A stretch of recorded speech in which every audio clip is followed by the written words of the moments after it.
साहब, ये इसके अंदर बहुत ही रिफॉर्म्स का लफ्ज़, अगर ये बजट की कॉपी आपकी नज़र से भी गुजरी और बहुत सी बातें गई, पर ये वही बात जो इफ्तिखार साहब कह रहे हैं, पिछले सालों में भी हमने देखा कि आप प्राइवेटाइजेशन की तरफ जाएंगे, राइट साइजिंग की तरफ जाएंगे, अभी तक तो हमें नतीजा सिफर नजर। तो आपके ख्याल में ये जो एक नया ख्वाब दिखाया जा रहा है, क्या हम सिस्टम डेवलप करने जा रहे हैं ई टेक्नोलॉजी के जरिए से, और पता नहीं कौन कौन से पोर्टफोलियोज बनेंगे, टैक्स कलेक्शन को आसान बनाने जा रहे हैं, ये सब कुछ कहना आसान है या वाकई उस प्रोसीजर के अंदर घुस गई है हुकूमत कि इसने अब इस तरीके से डिजिटाइज करके पूरी इकोनॉमी को आगे लेके जाना है? आशा, ये बताइए, जो ताजरों से टैक्स वसूल करने के लिए स्पेशल ऐप बनाया गया था, जो डिजिटाइजेशन ही थी ना, फेलियर ही था। डिजिटाइजेशन और क्या होती है?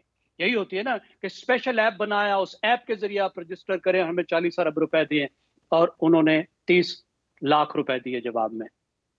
मसला ये नहीं है कि डिजिटाइजेशन हो या ना हो, मसला ये है कि आप इन टूल्स को इस्तेमाल कैसे करते हैं।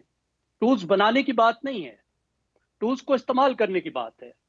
जब टूल्स नहीं थे, जब डिजिटाइजेशन नहीं हुई थी, तो जिन मुल्कों ने टैक्स इकट्ठा करना था, क्या वो इकट्ठा नहीं कर रहे थे? वो इंतजार कर रहे थे कि डिजिटल टेक्नोलॉजी दुनिया में आएगी तो हम टैक्स सर जैरम साहब, तो फिर वो इकोसिस्टम ही मौजूद नहीं है ना, जो कल भी वजीर खजाना ने कहा कि हम जो नौकरियां हुकूमत नहीं देगी, हम इकोसिस्टम देंगे। मतलब आप तो ट्रस्ट ही डेवलप नहीं कर सके कि आपके लोग आपको टैक्स दें, लोग टैक्स देंगे, सिस्टम चलेगा तो इन्वेस्टमेंट आएगी।